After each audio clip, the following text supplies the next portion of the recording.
हिंद। आप सभी का स्वागत है आपके अपने चैनल लक्ष्य तक पर। हम लोग सीटेट दिसंबर 2024 की तैयारी कर रहे थे। फ्री क्लासेज आपके लिए प्रोवाइड कराई जा रही है हमारे द्वारा। तो चलिए उसी संबंध में आज हम आपके लिए हिंदी पेडागोजी की क्लास लेकर आए हैं। काफ़ी लोग कमेंट करके पूछ रहे थे बार बार हिंदी पेडागोजी की क्लास कब होगी, लेकिन आज वह दिन आ गया, आपके लिए हिंदी पेडागोजी की क्लास भी स्टार्ट कर दी गई। सोचिए, पहले सीडीपी हुआ, फिर ईबीएस हुआ, अब हिंदी पेडागोजी की क्लासेज भी आपके लिए स्टार्ट कर दी गई है। आने वाले समय में मैथ की क्लासेज, मैथ पेडागोजी की क्लासेज, संस्कृत की क्लासेज होंगी। तो सभी क्लासेज होगी बारी बारी से। बस आप जुड़े रहिए हमारे साथ।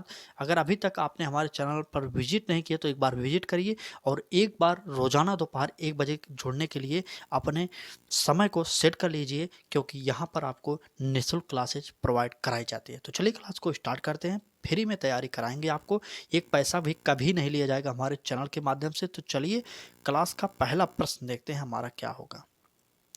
हिंदी पेडागोजी की आज की यह क्लास का पहला प्रश्न है हमारा, एक से अधिक भाषाओं का प्रयोग। क्या होता है एक से अधिक भाषाओं का प्रयोग? ए ऑप्शन देखते हैं, कक्षाई जटिलताओं को बढ़ाता है। बी ऑप्शन होगा, शिक्षकों के लिए गहन समस्या है। और सी ऑप्शन है, संज्ञानात्मक विकास में सहायक है। और डी ऑप्शन है हमारा, किसी भी एक भाषा में निपुणता में बाधक है। तो चलिए बताइए, आप लोग हिंदी पेडागोजी की डिमांड पर आप लोगों के लिए यह क्लास लाई गई, तो आप भी उत्तर बताते रहिए। चले, अगर एक से अधिक भाषाओं की बात की जाए तो वह संज्ञानात्मक विकास में सहायक होगी। हमारा सी ऑप्शन सही हो जाएगा। ठीक है, संज्ञानात्मक विकास में सहायक है।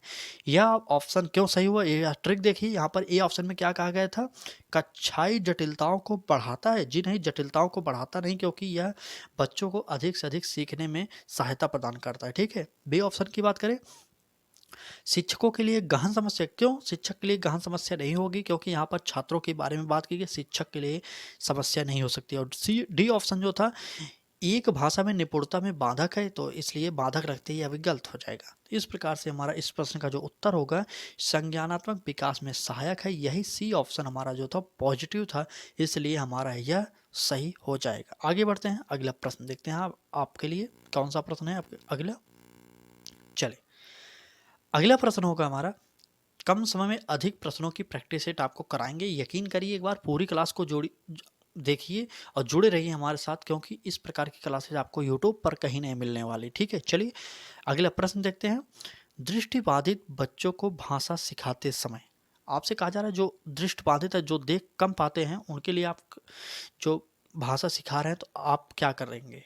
चलिए, ए ऑप्शन होगा हमारा, उन्हें कक्षा में अलग बैठाना चाहिए ताकि उन पर विशेष ध्यान दिया जा सके। बी ऑप्शन होगा, उन्हें विभिन्न भाषिक गतिविधियों में शामिल नहीं करना चाहिए। और सी ऑप्शन होगा, कम पाठों वाली पाठ्य पुस्तकों का निर्माण किया जाना चाहिए। और डी ऑप्शन होगा, अधिक से अधिक मौखिक भाषा का प्रयोग करना चाहिए।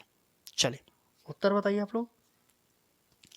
यहाँ पर भी ट्रिक काम कर रहा है हमारा, जो हम बार बार आपको उत्तर बताते हैं उसमें ट्रिक काम करता है। देखिए, ये ऑप्शन में क्या कहा गया है, उन्हें कक्षा में अलग बैठाना चाहिए ताकि उन पर विशेष ध्यान दे सके। यह आपका सोच सही से हो सकता है, लेकिन बालक के मनोबल में कमी आ जाएगी, उसका आत्मविश्वास कम हो जाएगा, क्योंकि वह सोचेगा कि मुझ में कुछ खराबी है, इसलिए अध्यापक ने, टीचर मुझे अलग से बैठा दिए। इस प्रकार से इस ऑप्शन को काट सकते हैं आप। बी ऑप्शन की बात करें, उन्हें विभिन्न भाषिक गतिविधियों में शामिल नहीं करना चाहिए। जहाँ पर शामिल नहीं करना चाहिए वो गलत हो जाए, क्योंकि अगर आप विभिन्न भाषिक गतिविधियों में शामिल नहीं करेंगे तो बच्चा सीखेगा कैसे? आप खुद सोचिए। तो इस प्रकार से ये ऑप्शन भी कट गया। सी ऑप्शन देखते हैं, कम पाठों वाली पाठ्य पुस्तकों का निर्माण किया जाना चाहिए। जी नहीं, उसके लिए अलग से पाठ्य पुस्तक का निर्माण नहीं करेंगे, तो इस प्रकार से यह भी गलत हो जाएगा। तो चलिए, डी ऑप्शन हमारा सही हो जाएगा। जब 3 ऑप्शन कट जाए, डी ऑप्शन पढ़ने की भी जरूरत नहीं होगी, आपको टिक कर देना है भाई। इसमें कहा गया अधिक से अधिक मौखिक भाषा का प्रयोग करना चाहिए। जी हाँ दोस्तों, अगर दृष्टिबाधित बालक है, वह देख नहीं सकता, तो आप उसे मौखिक रूप से सिखा सकते हैं भाषा को। ठीक है, इस प्रकार से डी ऑप्शन हमारा कट गया। आप भी इस ट्रिक को यूज करके आसानी से उत्तर निकाल सकते हैं। बस आप कुछ दिन हमारे साथ जुड़िए, मात्र 1 हफ्ते हमारे क्लासेज को देखिए, आप खुद ट्रिक जान जाएंगे किस प्रकार से सीटेट का आंसर निकाला जाता है। चलिए आगे बढ़ते हैं, अगला प्रश्न देखते हैं। आज का प्रश्न है हमारा, प्राथमिक स्तर पर भाषा की पाठ्य पुस्तक में किस तरह की रचनाओं को स्थान दिया जाना चाहिए? प्राथमिक स्तर की बात की गई है, ठीक है। जो हिंदी पेडागोजी की यह क्लास है वह पेपर 1 और पेपर 2 दोनों के लिए अनिवार्य है, ठीक है। चलिए, ए ऑप्शन है हमारा। विदेशी साहित्य की रचनाएं, क्या विदेशी साहित्य की रचनाएं होंगी? जी नहीं दोस्तों, विदेशी साहित्य की रचनाओं से संबंध नहीं होता छोटे बच्चों का। इस प्रकार से यह ऑप्शन हमारा कट जाएगा। बी ऑप्शन देखते हैं।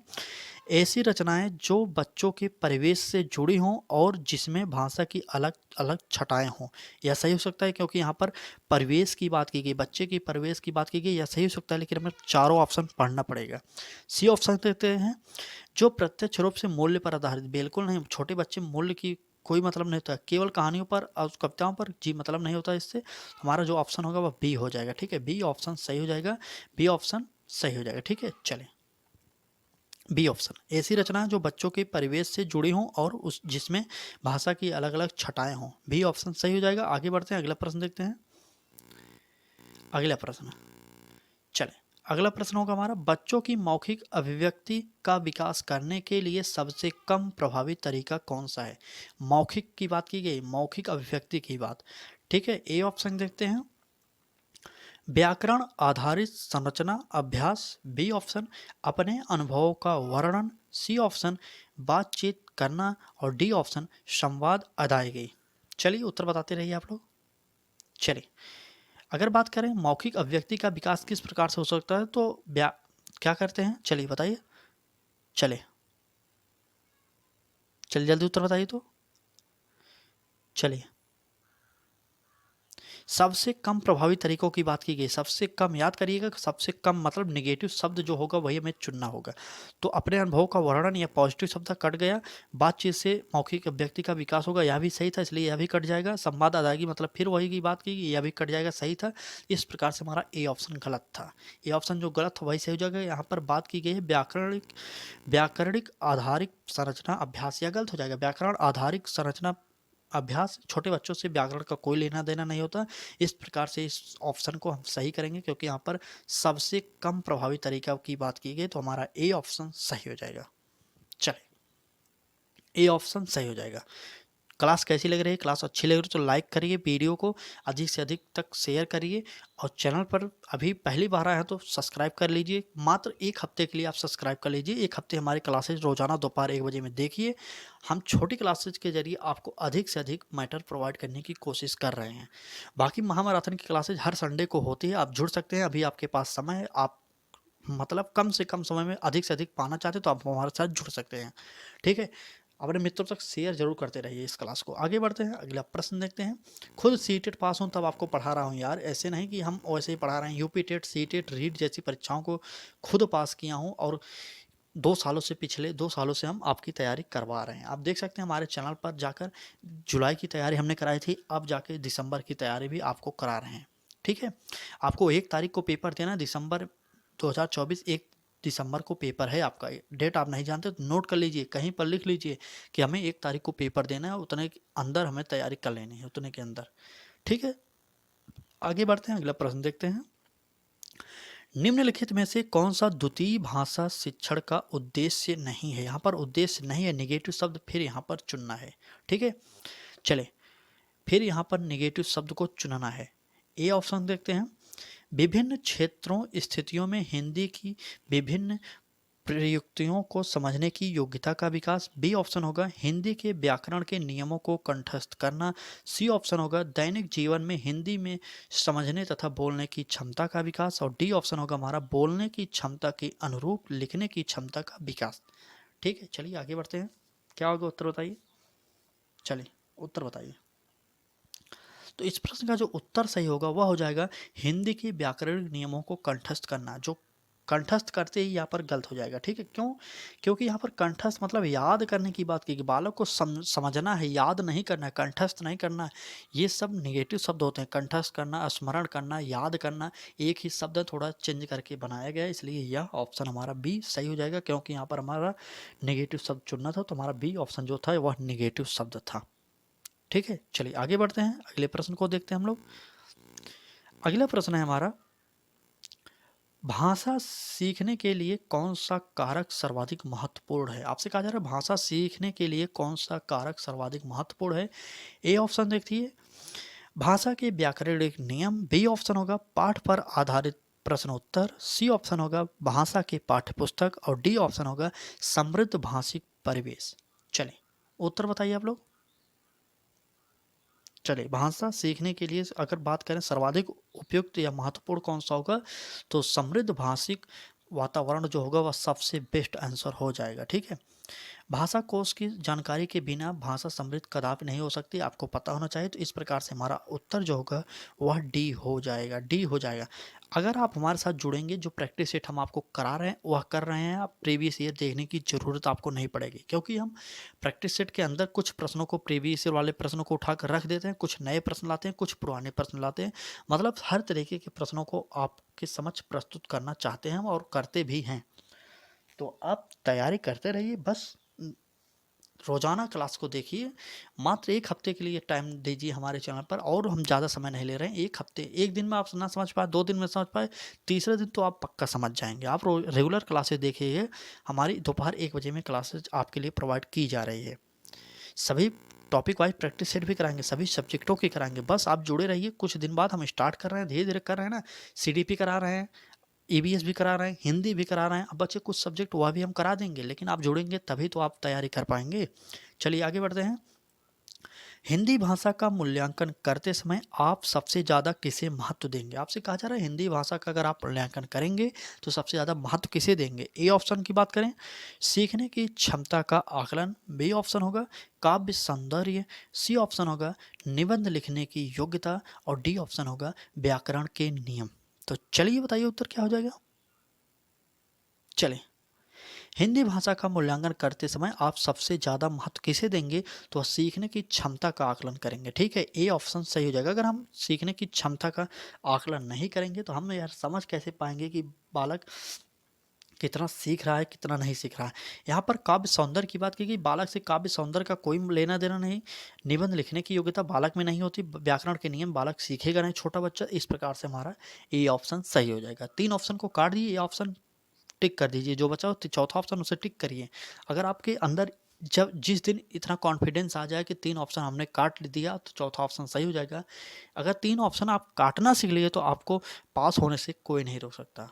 हर साल 20 लाख लोग फॉर्म भर मतलब 27 लाख लोग फॉर्म भरते हैं लगभग जुलाई में। जो दिसंबर में पेपर आप देने वाले लगभग इसमें 28 लाख फॉर्म पड़ने वाला है, क्योंकि जुलाई में 27 लाख फॉर्म पड़ा था, लगभग 22-23 लाख लोग फेल हुए थे। तो वो बच्चे फिर अब अप्लाई करेंगे और कुछ बच्चे नए हो जाएंगे। तो इस प्रकार से हर साल सीटेट कंपटीशन कराता है। सोचिए, ना नौकरी देना है उसे, ना कुछ करना है, लेकिन हर 6 महीने पर आपका एग्ज़ाम करा देता है। जुलाई में कराया, फिर दिसंबर में करा दे रहा है। सोचिए, उसकी कमाई हो रही है, लेकिन आपको जागना पड़ेगा, क्योंकि आप 1000 रुपये एक फार्म भरने का दे रहे हैं, जिससे आपको कोई नौकरी नहीं मिलने वाली है। फिर भी आप लोग अच्छे से तैयारी नहीं करते।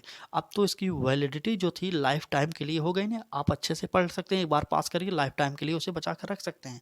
लेकिन ऐसा नहीं करते सब लोग। कुछ लोग होते हैं जो इतना जानकार होते हैं कि पहली बार में पास करिए और इसका झंझट छोड़िए। ठीक है, बाकी आपकी इच्छा, आप जुड़ना चाहते हो जुड़ सकते हैं, ना जुड़ना चाहते हैं नहीं जुड़ सकते हैं, कुछ ज़बरदस्ती नहीं है। चलिए आगे बढ़ते हैं। हमारा लक्ष्य इतना है कि आप पास होइए, पहली बार में पास होइए, क्योंकि मैं खुद पहली बार में यूपी टेट, सी टेट और रीट जैसी परीक्षा को पास करके आपको 2-3 सालों से पढ़ा रहा हूँ। तो आप सोचिए, आप भी कुछ कर सकते हैं। ठीक है, चलिए आगे बढ़ते हैं। अगला प्रश्न देखते हैं। एक बहुभाषिक कक्षा में आप किसे सबसे कम महत्व देंगे? सबसे कम महत्व देने की बात की गई। ए ऑप्शन होगा विभिन्न प्रकार का बाल साहित्य, बी ऑप्शन होगा कक्षा में विभिन्न प्रकार की सामग्री, सी ऑप्शन होगा कक्षा के बहुभाषिक और बहुसांस्कृतिक संदर्भों के प्रति संवेदनशीलता और डी ऑप्शन होगा बच्चों को सिखाना कि दो भाषाओं के मध्य विद्यमान समानता व अंतर का विश्लेषण कैसे किया जाए। चलिए, सबसे कम महत्वपूर्ण किसे देंगे आप? सबसे कम महत्व किसे देंगे, आपको यह बताना है। चलिए उत्तर बताइए।